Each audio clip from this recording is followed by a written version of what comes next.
Dear students, आइए आज हम सॉल्व करते हैं political science BA third semester का फर्स्ट पेपर यानी पोल 202। इसके ऑब्जेक्टिव क्वेश्चंस आज हम सॉल्व करेंगे जो आपके आगामी एंड टर्म की परीक्षाओं के लिए बेहद इम्पॉर्टेंट है। इसको सॉल्व कीजिए ताकि आपके एग्ज़ाम में अच्छे से अच्छे मार्क्स आ सके।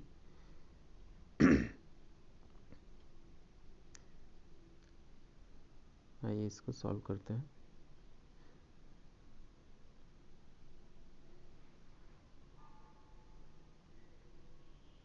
क्वेश्चन नंबर 1 है, प्रजातंत्र यानी डेमोक्रेसी किस भाषा के शब्द से बना है? ए यूनानी, बी लैटिन, सी फ्रेंच, डी जर्मन। इसका आंसर होगा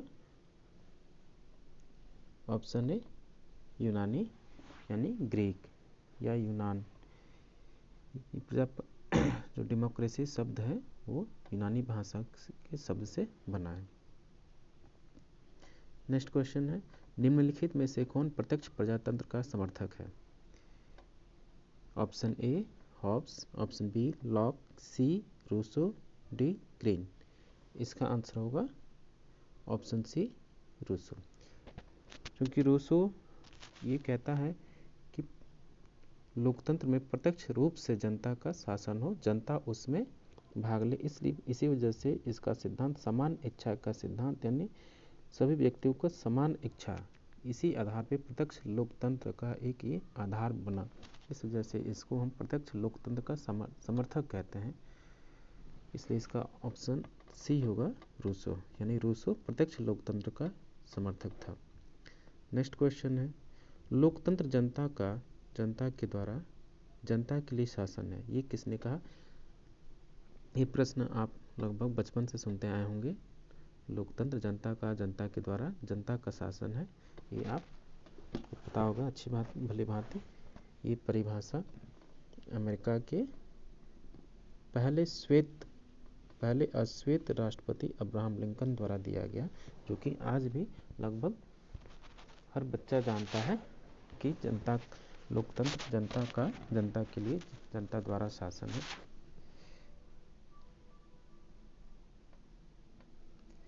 नेक्स्ट क्वेश्चन है, निम्न में से किस देश में वर्तमान में भी प्रत्यक्ष प्रजातंत्र विद्यमान है? ऑप्शन ए रूस, बी अमेरिका, ऑप्शन सी चीन, डी स्विट्जरलैंड। यानी प्रत्यक्ष प्रजातंत्र का मतलब ये है कि ऐसी शासन व्यवस्था जिसमें जनता स्वयं शासन में भाग लेती है। वर्तमान में जो कनाडा का या भारत का या अन्य लोकतंत्री व्यवस्थाओं की जो परंपरा है या जो व्यवस्था है, इसमें जनता स्वयं भाग न लेकर अपने प्रतिनिधियों के माध्यम से शासन करती है। परंतु प्रत्यक्ष प्रजातंत्र में जनता स्वयं भाग लेती है, इसके कोई प्रतिनिधि नहीं होते हैं। इस वजह से इसको कहते हैं प्रत्यक्ष प्रजातंत्र। तो ये प्रश्न पूछ रहा है वर्तमान में किस देश में ये व्यवस्था आज भी मौजूद है? इसका आंसर होगा ऑप्शन डी स्विट्जरलैंड। स्विट्जरलैंड में प्रत्यक्ष प्रजातंत्र का आज भी व्यवस्था विद्यमान है, लेकिन पूर्णतः विद्यमान नहीं है, आंशिक रूप से विद्यमान है। फिर भी हम इसको कहते हैं डायरेक्ट डेमोक्रेसी का स्विट्जरलैंड एक उदाहरण है। नेक्स्ट क्वेश्चन है, निम्न में से प्रत्यक्ष लोकतंत्र के उपकरण नहीं है? ऑप्शन ए जनमत संग्रह, ऑप्शन बी संसद सदस्यों का निर्वाचन, ऑप्शन सी आरंभन या डी वापस बुलाना, जिसको हम रिकॉल बोलते हैं। तो प्रत्यक्ष प्रजातंत्र का उपकरण नहीं है, कौन सा नहीं है? इसका आंसर होगा ऑप्शन बी संसद सदस्यों का निर्वाचन। बाकी जनमत संग्रह, आरंभन और वापस बुलाना ये प्रत्यक्ष लोकतंत्र का उदाहरण है। नेक्स्ट क्वेश्चन है, मॉडर्न डेमोक्रेसीज पुस्तक के लेखक कौन है? Option A Lord Bryce, B Gilchrist, C Finer, D Garner. तो इसका आंसर होगा option A Lord Bryce. Lord Bryce ने मॉडर्न डेमोक्रेसीज नामक पुस्तक लिखी। नेक्स्ट क्वेश्चन है, आधुनिक प्रजातंत्र को किस रूप में जाना जाता है? नेक्स्ट क्वेश्चन क्वेश्चन नंबर 7, लोकतांत्रिक पद्धति की सरकार में अंतिम शक्ति किसके पास होती है? ये आपको पता है। ऑप्शन ए भीड़ के पास, या बी नेताओं के पास, या सी लोगों के पास, या डी अधिकारियों के पास। चूंकि लोकतंत्र जनता का शासन है, इसलिए अंतिम रूप से शक्ति भी जनता के पास ही होगी, इसलिए इसका आंसर ऑप्शन सी होगा। यानी लोकतांत्रिक पद्धति की सरकार में अंतिम रूप से शक्ति या सत्ता का स्रोत व्यक्ति या लोग या जनता होती है, इसलिए इसका ऑप्शन सी आंसर होगा। नेक्स्ट क्वेश्चन है आधुनिक प्रजातंत्र को किस रूप में जाना जाता है? ऑप्शन ए प्रत्यक्ष प्रजातंत्र के रूप में, बी जनता के प्रजातंत्र के रूप में, सी प्रतिनिधि प्रजातंत्र के रूप में, या डी समाजवादी प्रजातंत्र के रूप में। इसका आंसर होगा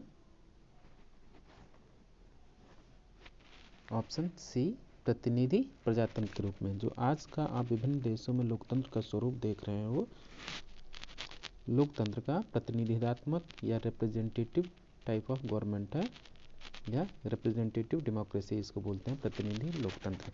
जैसे इसमें जनता स्वयं शासन न करके अपने प्रतिनिधियों के माध्यम से शासन करती है, इस वजह से हम इसको प्रतिनिधि लोकतंत्र या प्रजातंत्र या रिप्रेजेंटेटिव डेमोक्रेसी बोलते हैं, इसलिए इसका आंसर ऑप्शन सी होगा।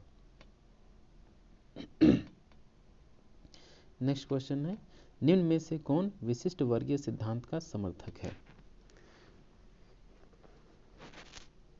तो option A Michels, Robert Michels, B Schumpeter, C Gaetano Mosca, D उपर्युक्त सभी। क्योंकि विशिष्ट वर्गीय एलिट क्लास थियरी इसको बोलते हैं, या अभिजनवादी सिद्धांत भी बोलते हैं। इसमें मिशेल, शुम्पीटर और मोस्का चूंकि तीनों समर्थक हैं विशिष्ट वर्गीय सिद्धांत के, इसलिए इसका आंसर ऑप्शन डी उपर्युक्त सभी होगा। आइए इसको मिलान कीजिए। सुरक्षात्मक लोकतंत्र, पीपल्स लोकतंत्र या जनवादी लोकतंत्र इसको बोलते हैं, बहुल लोकतंत्र या शास्त्रीय लोकतंत्र। दूसरी तरफ है सूची 2, इसके समर्थकों में दिया है। एक है अरस्तु, दूसरा है जॉन लॉक, सी है रॉबर्ट डहल और चौथा है लेनिन।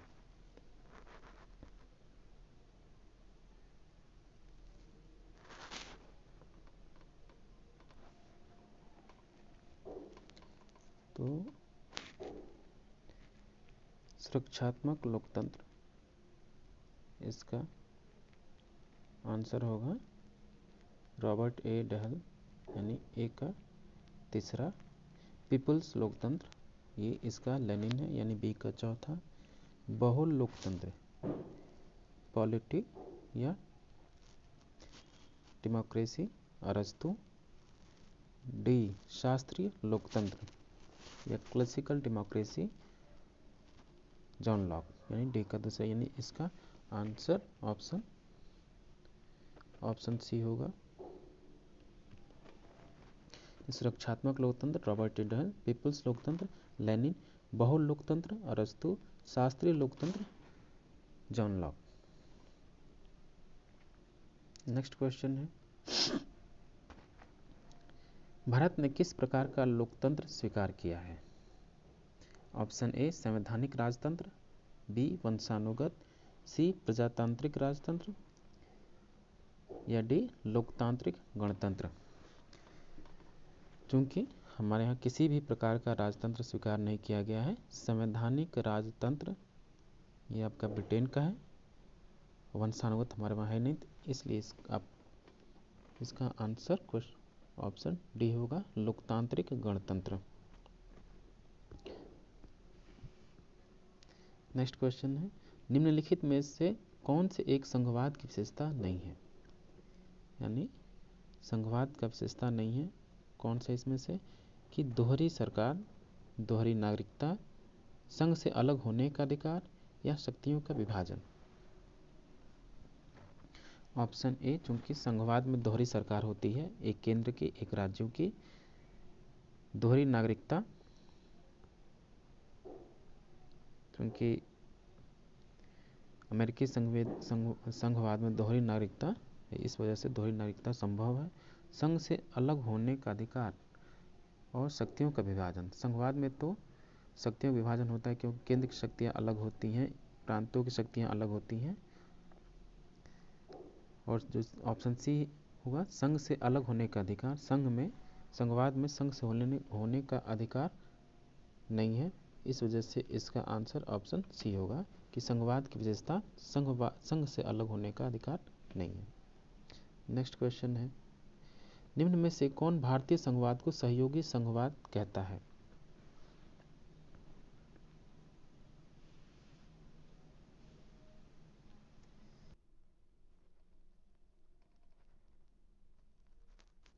भारतीय संघवाद को कोऑपरेटिव फेडरलिज्म यानी सहयोगी संघवाद आपका ग्रेनविल ऑस्टिन बोलता है, जो इसका आंसर ऑप्शन डी है।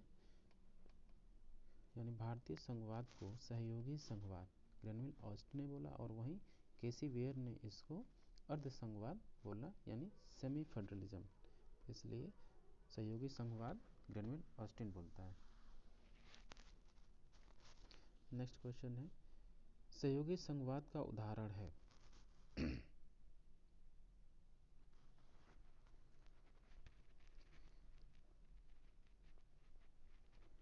Option A America, B Nigeria, C Canada, D Switzerland. इसका आंसर ऑप्शन सी कनाडा होगा। नेक्स्ट क्वेश्चन है, निम्नलिखित में से संघीय शासन की क्या विशेषता है? ए अलिखित संविधान, बी एक सदनीय विधायिका, सी एकहरी नागरिकता, डी केंद्र एवं राज्यों के मध्य शक्तियों का विभाजन। केंद्र एवं राज्यों के मध्य शक्तियों का विभाजन।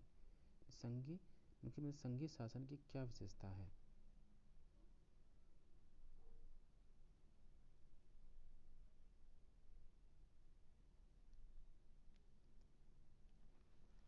इसका आंसर होगा ऑप्शन डी, केंद्र एवं राज्यों के मध्य शक्तियों का विभाजन। क्योंकि आपसे पूछा संघीय शासन की क्या विशेषता है।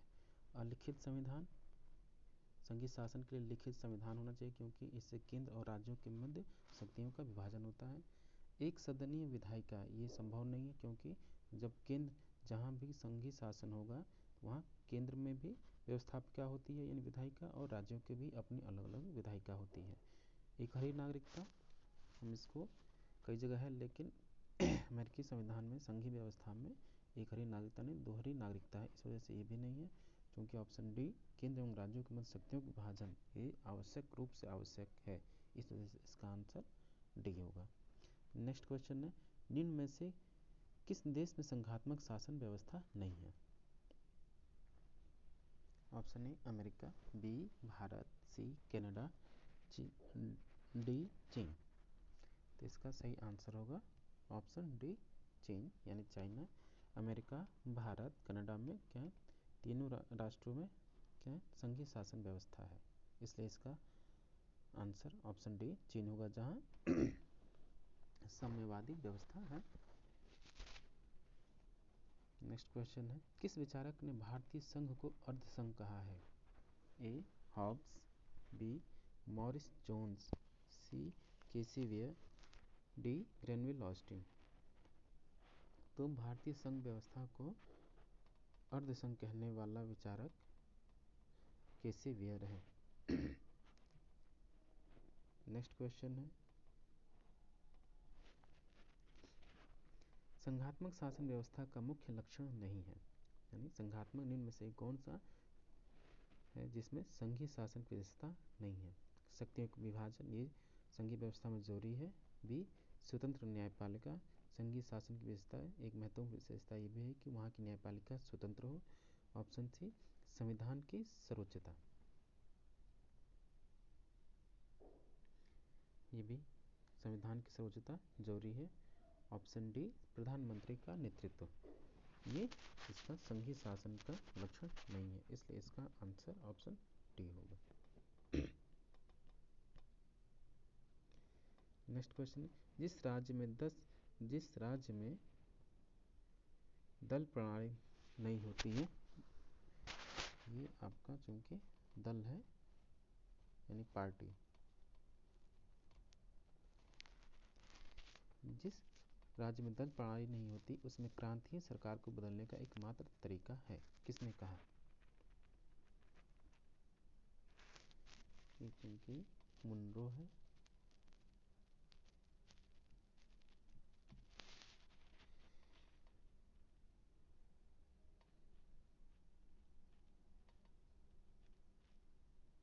इसका आंसर होगा ऑप्शन ए मैकाइवर। नेक्स्ट क्वेश्चन है, राजनीतिक दल का प्रधान उद्देश्य क्या है, यानी राजनीतिक दल का मुख्य उद्देश्य क्या है? अपने ऑप्शन ए अपने पक्ष में अधिकाधिक समर्थन जुटाना, बी जनहित, सी सत्ता की प्राप्ति, या डी लोगों को न्याय दिलाना। तो अधिक राजनीतिक दलों का महत्वपूर्ण काम या मुख्य उद्देश्य उनका है सत्ता की प्राप्ति, इसलिए इसका आंसर ऑप्शन सी होगा।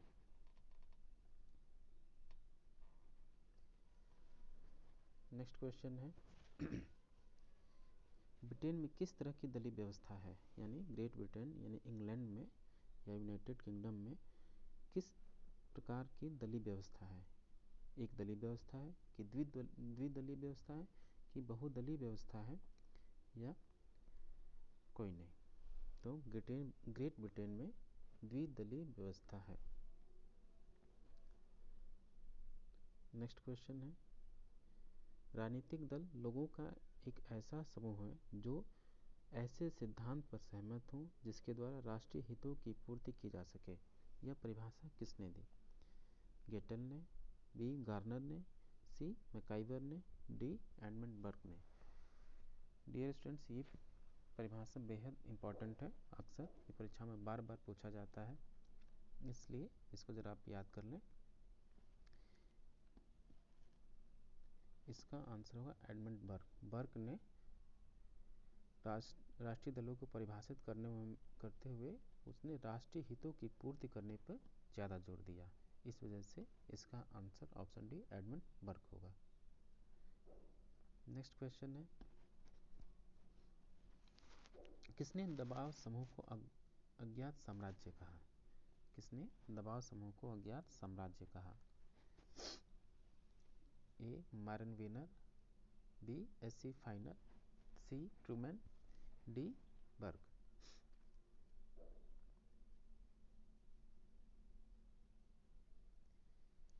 इसका आंसर होगा option B S C. Finer. S C. Finer दबाव समूह को अज्ञात साम्राज्य की संज्ञा देता है। नेक्स्ट क्वेश्चन है, अल्पतंत्र का लौह नियम किसके द्वारा प्रतिपादित किया गया? ए ग्रैम्सी, बी मॉरिस जोन्स, सी मिशेल्स, डी लास्के।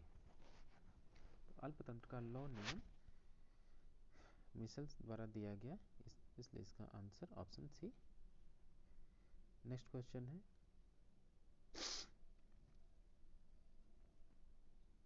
भारतीय राजनीतिक प्रणाली को किसने एक दल प्रभुत्व वाला व्यवस्था कहा, यानी वन डोमिनेंट पार्टी सिस्टम किसने कहा? Morris Jones, B Laski, C Rajni Kothari, D Laski. इसका answer option C Rajni Kothari. Rajni Kothari भारतीय राजनीतिक व्यवस्था के एक प्रमुख रिसर्चर हुए हैं, इन्होंने कई पुस्तकें लिखी हैं और बेहद करीब से इसको अध्ययन किया है मॉरिस जोन्स ने, रजनी कोठारी ने, क्योंकि विदेशों में विदेशी के रूप में मॉरिस जोन्स भी भारतीय राजनीतिक व्यवस्था का और संविधान का अध्ययन किए हैं। तो इन्होंने भारतीय राजनीतिक प्रणाली को एक दल प्रभुत्व वाला व्यवस्था कहा, क्योंकि लगभग अगर 1969 को छोड़ दें लगभग 1977 तक केवल कांग्रेस पार्टी का ही एक ही दल का प्रभुत्व बना रहा। इस वजह से रजनी कोठारी इसको वन पार्टी डोमिनेंट सिस्टम या एक दल की प्रभुत्व वाली व्यवस्था कहते हैं। नेक्स्ट क्वेश्चन है, दल विहीन प्रजातंत्र का समर्थक कौन था? ए नेहरू, बी लेनिन, सी जयप्रकाश नारायण, या डी महात्मा गांधी। तो दल विहीन प्रजातंत्र के समर्थक आपके जयप्रकाश नारायण थे। इनको जेपी के नाम से भी पुकारा जाता है। ये कहते थे कि किसी भी प्रकार का दलीय व्यवस्था नहीं होना चाहिए, इसलिए इन्होंने दल विहीन लोकतंत्र का समर्थन किया। नेक्स्ट क्वेश्चन है, द्विदलीय प्रणाली किस देश में पाई जाती है? भारत या ब्रिटेन, ब्रिटेन या America, C France, D China. क्योंकि भारत में बहुदलीय व्यवस्था है और ब्रिटेन में द्विदलीय व्यवस्था है, इसलिए ऑप्शन ए गलत है। बी, ब्रिटेन में भी द्विदलीय व्यवस्था है और अमेरिका में भी द्विदलीय व्यवस्था है। सी, फ्रांस में भी बहुदलीय व्यवस्था है, चीन में तो कोई दलीय व्यवस्था नहीं, वहाँ एक ही पार्टी है सीपीसी, इसलिए इसका आंसर ऑप्शन बी ब्रिटेन और अमेरिका होगा, दोनों में द्विदलीय व्यवस्था पाई जाती है। नेक्स्ट क्वेश्चन है, आधुनिक राजनीतिक दलों का जन्म कहाँ हुआ? यानी वर्तमान में राजनीतिक दल जो है इनका स्वरूप जो है इनका जन्म कहाँ हुआ? Option A Britain, B France, C Bharat, D America. तो इसका सही आंसर होगा ऑप्शन ए ब्रिटेन। ब्रिटेन को राजनीतिक दलों का जन्मदाता कहा जाता है, इसलिए ऑप्शन ए ब्रिटेन सही होगा। नेक्स्ट क्वेश्चन है, किसके अनुसार राजनीतिक दल प्रजातंत्रीय यंत्र के संचालन में तेल के तुल्य हैं? यानी किसने कहा कि राजनीतिक दल लोकतंत्रीय मशीन के संचालन में तेल के समान है? इसका आंसर ऑप्शन सी हूवर। किस देश में दबाव समूहों को विधायिका का तीसरा सदन कहा जाता है? यानी वह ऐसा कौन सा देश है इस देश में दबाव समूह इतने महत्वपूर्ण हो गए कि उनको विधायिका का तीसरा सदन तक कहा गया? भारत, ए भारत, बी यूएसए, सी ब्रिटेन, डी फ्रांस। इसका आंसर होगा बी यूएसए यानी America, United states of America. संयुक्त राज्य अमेरिका में दबाव समूह की इतनी प्रभाविता है कि वो तमाम तरह की नीतियाँ या कानूनों को बदलने में अपने जो उसका दबाव का प्रयोग करते हैं। इसलिए वहाँ दबाव समूह को विधायिका का यानी लेजिस्लेचर का तीसरा सदन कहा गया। नेक्स्ट क्वेश्चन है, भारत में निम्न में से कौन दबाव समूह नहीं है?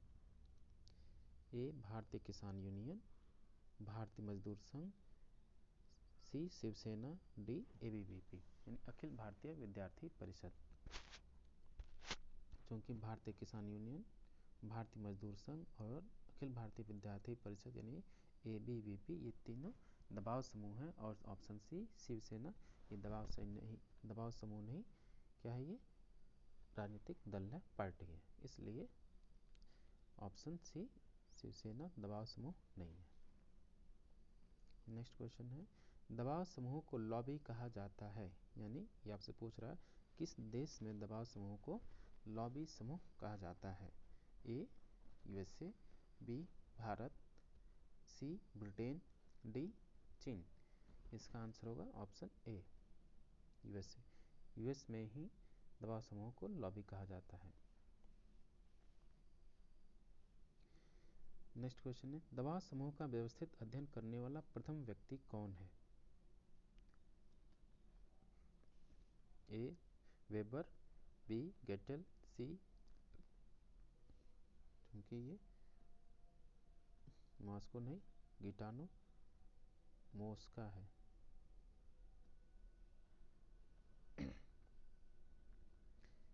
D Arthur Bentley. इसका सही आंसर होगा ए आर्थर ए बेंटले। आर्थर ए बेंटले ये दबाव समूहों का अध्ययन करने वाला प्रथम व्यक्ति हुआ। नेक्स्ट क्वेश्चन है, दबाव समूह कौन सा तरीका नहीं अपनाते? यानी प्रश्न ये पूछ रहा है दबाव समूह अपने नीति निर्माण या अपने नीतियों को लागू कराने के लिए मनवाने के लिए कौन सा तरीका नहीं अपनाते? प्रचार, बिल्कुल प्रचार करते हैं, बी संगोष्ठी भी करते हैं, सी चुनाव नहीं लड़ते क्योंकि चुनाव लड़ना राजनीतिक दलों का काम है, डी लॉबिंग ये दबाव समूह का लॉबिंग कार्य है, इसलिए इसका आंसर ऑप्शन सी चुनाव होगा। दबाव समूह का कौन सा तरीका नहीं अपनाते? दबाव समूह चुनाव का तरीका नहीं अपनाते। नेक्स्ट क्वेश्चन है, आमून द्वारा किए गए दबाव समूहों का वर्गीकरण में शामिल नहीं है। संस्थात्मक, असंस्थात्मक, समुदायात्मक, असमुदायात्मक। इसका आंसर होगा बी, असंस्थात्मक। ये इंस्टीट्यूशनल, एसोसिएशनल और नॉन एसोसिएशनल, तो उसके वर्गीकरण में शामिल, लेकिन असंस्थात्मक शामिल नहीं है। नेक्स्ट क्वेश्चन है, सबसे पहला राज्य कौन सा है जहां पंचायती राज की स्थापना हुई?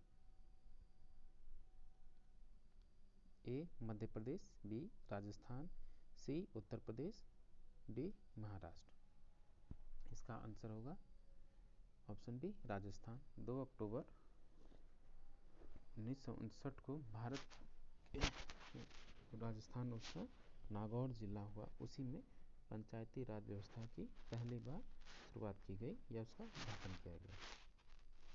नेक्स्ट क्वेश्चन है, बलवंत राय मेहता समिति का गठन कब किया गया? ऑप्शन डी इसका आंसर होगा 1957। नेक्स्ट क्वेश्चन है, भारत में स्थानीय स्वशासन के जनक के रूप में किसे जाना जाता है? इसका आंसर होगा option B Lord Ripon. Lord Ripon को स्थानीय स्वशासन के जनक के रूप में जाना जाता है। नेक्स्ट क्वेश्चन है, अब इसको सम्मिलित करना है। ये ऐसे क्वेश्चंस कभी कभी आ जाते हैं। तो बलवंत राय मेहता समिति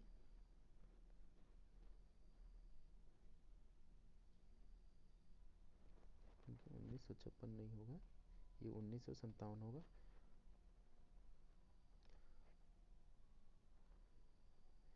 ये 1900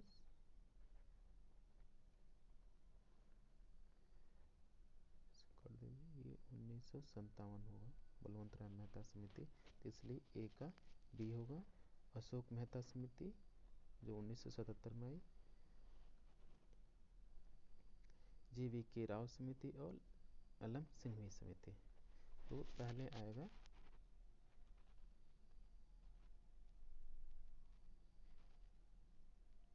एलएम सिंघवी, फिर उसके बाद GVK राव।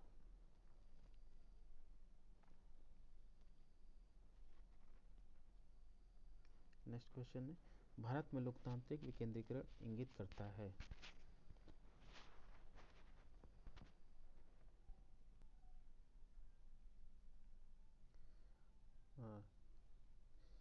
बलवंत राय मेहता समिति, इसको आप थोड़ा सुधार करें, 1957 की है। और अशोक मेहता 1977 की है, से मिल गया। एलएम सिंघवी 1986 की है। GVK राव ये 1985 कर लीजिए इसको। इसी ने GVK राव समिति ने ही पंचायती राज व्यवस्था को बिना जड़ की घास कहा है। इसको नोट कर लीजिएगा, किस समिति ने पंचायती राज को बिना जड़ की घास कहा? वो थी GVK राव समिति। नेक्स्ट क्वेश्चन, कि भारत में लोकतांत्रिक विकेंद्रीकरण इंगित करता है? इसका आंसर होगा ऑप्शन बी पंचायती राज व्यवस्था भारत में लोकतांत्रिक विकेंद्रीकरण को दर्शाता है, इसलिए ऑप्शन डी सही होगा, पंचायती राज। नेक्स्ट क्वेश्चन है, पंचायती राज व्यवस्था का निम्न में से किसमें उल्लेख किया गया है? यानी पंचायती राज व्यवस्था संघ सूची का विषय है या राज्य सूची का विषय है या समवर्ती सूची का विषय है या कोई नहीं। तो पंचायती राज व्यवस्था चूंकि राज्य सूची का विषय है, इसलिए इसका आंसर ऑप्शन बी होगा। किस अनुच्छेद के अंतर्गत पंचायती राज व्यवस्था को संवैधानिक दर्जा दिया गया? किस अनुच्छेद के अंतर्गत पंचायती राज व्यवस्था को संवैधानिक दर्जा दिया गया? इसका आंसर होगा अनुच्छेद 243 243, आर्टिकल 243 के तहत पंचायती राज को संवैधानिक दर्जा दिया गया। नेक्स्ट क्वेश्चन है, किस संवैधानिक संशोधन द्वारा पंचायती राज को संवैधानिक दर्जा प्राप्त हुआ?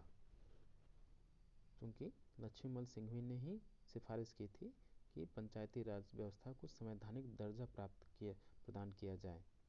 तो इसका आंसर होगा ऑप्शन डी, 73वां संविधान संशोधन 1993 के तहत पंचायती राज व्यवस्था को संवैधानिक दर्जा प्रदान किया गया और 24 अप्रैल 1993 से पंचायती राज व्यवस्था को लागू कर दिया गया और इसीलिए प्रत्येक वर्ष 24 अप्रैल को हम पंचायती राज दिवस मनाते हैं। नेक्स्ट क्वेश्चन है, निम्नलिखित में से तृणमूल लोकतंत्र से संबंधित है, यानी ग्रास रूट डेमोक्रेसी जिसको हम बोलते हैं, यानी धरातल स्तर पर लोकतंत्र से कौन से संबंधित है? पंचायती राज, यानी शासन के निम्नतम बिंदु पर, निम्नतम स्तर निचले स्तर पे, यानी ग्रास रूट पे, धरातल पे, यानी प्रत्येक व्यक्ति तक लोकतंत्र के पहुंचने की प्रक्रिया को हम तृणमूल लोकतंत्र कहते हैं और इसको साकार रूप आपका पंचायती राज व्यवस्था प्रदान करता है। इसलिए इसका आंसर ऑप्शन बी पंचायती राज होगा। नेक्स्ट क्वेश्चन, पंचायती चुनाव होते हैं प्रत्येक 4 वर्षों में, प्रत्येक 5 वर्षों में, प्रत्येक 6 वर्षों में या सरकार की इच्छानुसार। ये आपको पता होगा क्योंकि आप लगभग सभी लोग वयस्क हो चुके हैं और अपने गांव में आसपास आपने देखा हो कि कितने वर्षों बाद चुनाव होता है। तो पंचायत को चुनाव प्रत्येक 5 वर्ष में एक बार होता है। नेक्स्ट क्वेश्चन है, भारत में पंचायती राज व्यवस्था का शिल्पी किसे कहा जाता है? यानी पंचायती राज व्यवस्था का निर्माण करने वाला या उसका आकार या साकार रूप देने वाला किसे कहा गया? तो ऑप्शन सी बलवंत राय मेहता को पंचायती राज व्यवस्था का शिल्पी कहा गया, क्योंकि इन्होंने ही 1957 में पंचायतों से संबंधित अपनी रिपोर्ट पेश की। नेक्स्ट क्वेश्चन है, निम्नलिखित में से किस समिति ने त्रिस्तरीय पंचायती राज की स्तुति की? इसका आंसर होगा ऑप्शन ए बलवंत राय मेहता ने ही त्रिस्तरीय पंचायती राज व्यवस्था की संस्तुति की। नेक्स्ट क्वेश्चन है, पंचायती राज के लिए वित्तीय आयोग का गठन कौन करता है? इसका आंसर होगा ऑप्शन ए राज्यपाल। पंचायती राज या पंचायतों के लिए वित्त की व्यवस्था करने का या वित्त आयोग की व्यवस्था या गठन करने का कार्य राज्यपाल का है। नेक्स्ट क्वेश्चन है, पंचायती चुनाव में अनुसूचित जातियों के लिए पदों का आरक्षण किस राज्य में लागू नहीं होगा? यानी किस राज्य में पंचायती चुनाव में अनुसूचित जातियों के लिए पदों का आरक्षण नहीं होगा?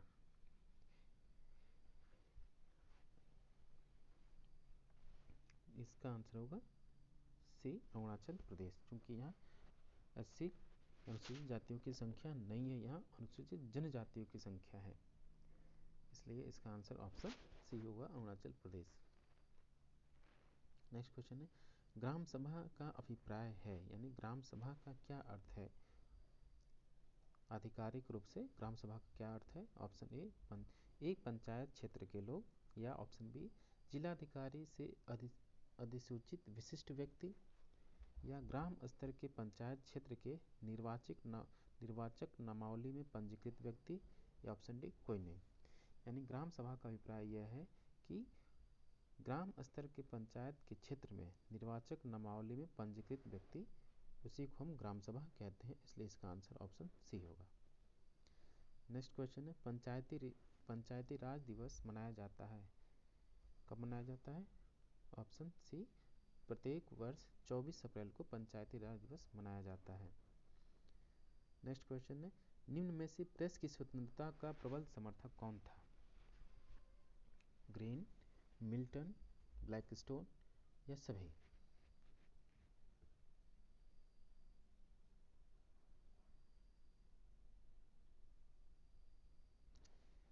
इसमें सॉरी इसमें ऑप्शन थोड़ा मिस्टेक है, इसका मिल, ये मिल्टन के बजाय मिल है, जेएस मिल। प्रेस की स्वतंत्रता का प्रबल समर्थक था।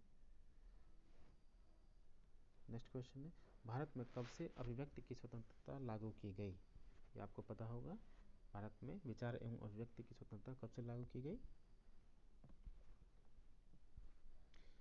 जब आपका देश आज़ाद हुआ तभी से विचार एवं स्वतंत्रता की लागू की गई, यानी ऑप्शन बी 1947।